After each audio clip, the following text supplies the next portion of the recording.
अस्सलाम वालेकुम viewers, I am back with the new lesson. आज मैं आपको प्रीवियस फाइनल एग्जाम में दिए गए नरेशन की प्रैक्टिस करा रहा हूँ कि कैसे हम उनको इनडायरेक्ट फॉर्म में चेंज करेंगे। इससे पहले अगर आपने मेरा चैनल सब्सक्राइब नहीं किया तो please subscribe my channel and press the bell icon so that you may get the notification of all upcoming videos. So without wasting your time, let's start. The first sentence is he said, is this your book? तो reported speech में दी गई बात को आपने समझना है कि क्या किस तरह की बात की जा रही है। इज़ दिस योर बुक, इसमें सवाल किया जा रहा है और हेल्पिंग वर्ब से सवाल किया जा रहा है। अगर हेल्पिंग वर्ब से सवाल किया जाता है तो हम इन्वर्टेड कमाज को हटाने के लिए इफ़ इस्तेमाल करते हैं और साइड को आस्क्ड में तब्दील करते हैं। मतलब सवाल फ़िक्रा दिया गया, सवाल फ़िक्रा बनाने के दो तरीके कार होते हैं। या तो हम हेल्पिंग वर्ब शुरू में लगाते हैं, मतलब जैसे is, are, am, a, can, could, was, were, do, did, ये जो अल्फाज हैं इनको हम हेल्पिंग वर्ब कहते हैं और इनसे सवाल बनाया जाता है। या WH वाले अल्फाज से बनाया जाता है। अगर WH वाले अल्फाज से बनाया जाता है तो उसको हम इन्वर्टेड कमाज हटाने के लिए हम वही लफ्ज़ लगा देते हैं, मतलब WH वाले अल्फाज ही लगाते हैं। तो अगर हेल्पिंग वर्ब से सवाल शुरू किया जा रहा है तो उसको इन्वर्टेड कमाज को हटाने के लिए हम इफ़ या वेदर लगाते हैं। तो इसके अलावा एक और कंसेप्ट ये भी है कि अगर सवाल जो रिपोर्टेड स्पीच में किया गया है अगर उसका जवाब यस या नो में दिया जा सकता हो, इज़ दिस योर बुक, अब इसका जवाब यस या नो में दिया जा सकता है तो इन्वर्टेड कमाज हटाने के लिए हम इफ़ या वेदर लगाते हैं। अगर नहीं दिया जा सकता तो वही अल्फाज हम रहने देते हैं। अगर फ़र्ज़ करो यहाँ पे इस तरह सेंटेंस होता विच इज़ योर बुक, अगर इस तरह सेंटेंस होता तो हम क्योंकि इस सवाल का जवाब आपकी विच इज़ योर बुक, इस सवाल का जवाब यस या नो में नहीं दिया जा सकता तो हम इसको वैसे रहने देते।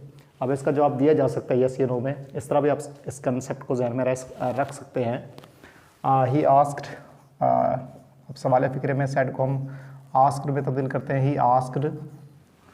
उसके बाद हम इफ़ या वेदर लगा सकते हैं, हम यहाँ पे मैं इफ़ लिख रहा हूँ। अब सेंटेंस को मैं सीधा करके लिख देते हैं, दिस इज़ योर बुक, इस तरह आपने इसको समझना है, सीधा करके लिखना है। अब दिस इनटू दैट हम चेंज कर देते हैं जब हम इनडायरेक्ट फॉर्म में लिखते हैं दैट। अब वाज को हम वाज में तब्दील कर देंगे क्योंकि शुरू में पास्ट इंडेफिनिट टेंस दिया गया तो अगला टेंस हम चेंज कर देते हैं। अगर अगला टेंस इज़ आर एम में है या इज़ आर एम का इस्तेमाल है तो उसको हम वाज वार में तब्दील कर देते हैं, दैट वाज। अब यू और सेकंड पर्सन है, अब यू की इजाफी हालत दी गई है तो हम इसको सपोज़ करेंगे कि यहाँ पे ही सेड टू मी, यहाँ पे ऑब्जेक्ट इसको मी सपोज़ करना है। अब मी की भी हम इजाफी हालत लिखेंगे माई बुक।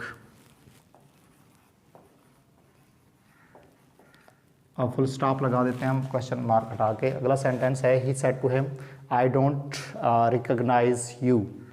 अब इसमें अगर हम देखें तो रिपोर्टेड स्पीच में आई डोंट रिकॉग्नाइज यू, अब इसमें कोई बात कही जा रही है, कोई बात किसी को बताई जा रही है, असर्टिव सेंटेंसेस ये कहलाते हैं।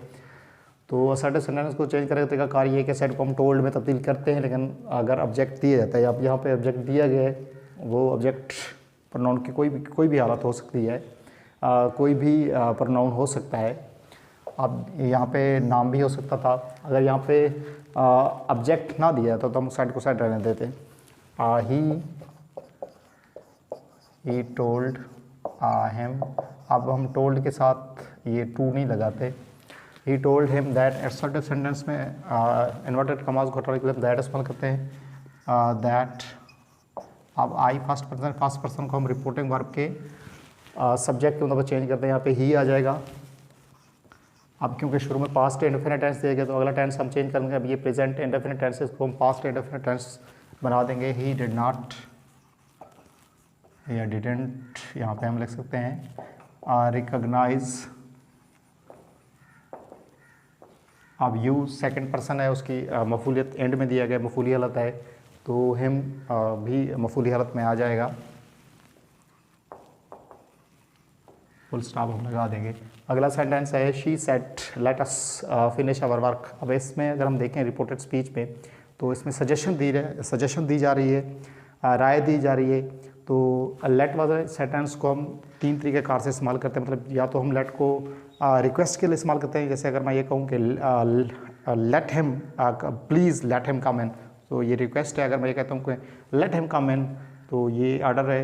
मतलब तीन तरीके से इस्तेमाल करते हैं और सजेशन के लिए भी इस्तेमाल करते हैं। यहाँ पे सजेशन के लिए इस्तेमाल करें तो सेट को सजेस्टेड या प्रपोज में तब्दील करेंगे, शी सजेस्टेड, यहाँ पे मैं लिख रहा हूँ शी सजेस्टेड, इन्वर्टेड कमाज हटाने के लिए हम दैट लगाते हैं। जिस रिपोर्टेड स्पीच में जब सजेशन दी जा रही लेट को इस्तेमाल करते हुए उस वक्त हम इन्वर्टेड कमाज को हटाने के लिए दैट इस्तेमाल करते हैं। अगर उसमें आर्डर भी तो फिर भी उसमें आर्डर वाले जैसे इम्पेरेटिव सेंटेंस उसके मुताबिक उसको चेंज करना है। अगर उसमें रिक्वेस्ट है तो उसको भी रिक्वेस्ट जैसे सेंटेंस होते हैं, जैसे हमको जिन सेंटेंसेस में रिक्वेस्ट की जा रही थे उसको वही हम रूल्स अप्लाई करेंगे जैसे हम इम्पेरेटिव वाले सेंटेंसेस में करते थे। अब यहाँ पे इस तरह आपने करना है कि इन्वर्टेड कमा हटा के दैट लगाना है। उसके बाद हम लेट हटा देते हैं। उसके बाद ये आस, इसकी हम पहली हालत लिखेंगे वी। अब इसको फिर चेंज करेंगे हम, अब क्योंकि वी फर्स्ट पर्सन है, फर्स्ट पर्सन को हम रिपोर्टिंग वर्ब के सब्जेक्ट के मतलब चेंज करते हैं। अब ये वही प्लूरल हालत है तो हम शी की प्लूरल हालत लिखेंगे दे। अब हम शुड का इजाफा कर देते हैं, दे शुड फिनिश। अब our week I we first person है, वी की यहाँ पे इजाफी हालत दी गई तो हम इसकी शी की भी इजाफी हालत लिखेंगे, लेकिन इसकी मफूली प्लूरल हालत लिखेंगे देयर वर्क। तो यहाँ पे थोड़ा सा मैंने इसको नज़दीक करके लिखा है, आपने इसको थोड़ा सा आगे करके लिखना है ताकि ये एक साथ ना मिल जाए। अगला सेंटेंस यहाँ पे इस तरह दिया गया, he says I want to speak to you. अब इसमें अगर हम देखें I want to speak to you, ये असर्टिव है, मतलब बात कोई कही जा रही है, इसमें सवाल नहीं किया जा रहा, इसमें ऑर्डर नहीं दिया जा रहा, तो इसमें कोई ऑप्टेटिव बाकी जो एक्सक्लेमेटरी वो वाली बात नहीं है, असर्टिव है। तो असर्टिव वाले असूल यहाँ पे लागू करने हैं हमें। ही सेज, अब इसको सेज को हम सेज रहने दे रहे हैं। क्यों ऐसा कर रहे हैं हम? क्योंकि इसमें ऑब्जेक्ट नहीं दिया गया। अगर यहाँ पे इस तरह होता ही सेज टू मी तो हम इस सेज को हम टेल्स में तब्दील करते, लेकिन यहाँ पे इसको चेंज नहीं करेंगे क्योंकि ऑब्जेक्ट नहीं दिया गया। ही सेज, इन्वर्टेड कमाज हटा के हम दैट लगाते हैं असर्टिव वाले सेंटेंसेस में। अब आई फर्स्ट पर्सन है, फर्स्ट पर्सन को हम रिपोर्टिंग वर्ब के सब्जेक्ट पर चेंज करेंगे ही। अब हम टेंस चेंज नहीं करेंगे। क्यों नहीं करेंगे? क्योंकि शुरू में प्रेजेंट इंडेफिनिट टेंस दिया गया। अगर प्रेजेंट इंडेफिनिट टेंस दिया जाता है या फ्यूचर इंडेफिनिट टेंस दिया जाता है तो अगला टेंस हम जिसको हम इनडायरेक्ट फॉर्म में चेंज कर रहे थे रिपोर्टेड स्पीच वाला हिस्से को, तो उसको टेंस को हम तब्दीली करते हैं, लेकिन उसमें जो प्रोनाउन की तब्दीलियाँ हैं वो हम करते हैं। अब ही के साथ क्योंकि ये प्रेजेंट इंडेफिनिट टेंस है, अगर शुरू में आई वो यू दे या प्लूरल नेम दिए जाते हैं, ज़्यादा दो या दो से ज़्यादा नाम दिए जाते हैं, तो हम वर्ब के साथ एस नहीं लगाते। अब क्योंकि ही शी इट या सिंगल नेम शुरू में रहता है तो हम प्रेजेंट इंडेफिनिट टेंस में वर्ब के साथ एस लगाते हैं। अब यहाँ पे वांट्स लिखेंगे हम, टेंस हमने चेंज नहीं किया। ही वांट्स टू स्पीक, वैसे बाकी वही हम लिख देंगे, he wants to speak to. अब यू मफूल हालत एंड में दिया गया है। अब यहाँ पे इसमें ऑब्जेक्ट नहीं दिया गया। सपोज करना है कि ही सेज टू मी, इसकी मी की भी हम मफूल हालत लिखेंगे,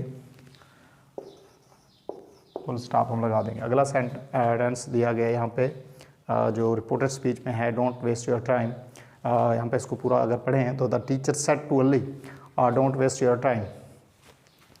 तो इसमें अगर इसको हम समझें डोंट वेस्ट योर टाइम, तो इसमें एडवाइस की जा रही है, नसीहत की जा रही है, अच्छी बात बताई जा रही है टीचर की जानिब से। इसमें ऑर्डर नहीं है बल्कि ये एडवाइस है। तो हम सेड को एडवाइस में तब्दील करें, the teacher the teacher advised Ali. उसके बाद डू नॉट को हम नॉट टू में तब्दील कर देते हैं, advised Ali not to waste.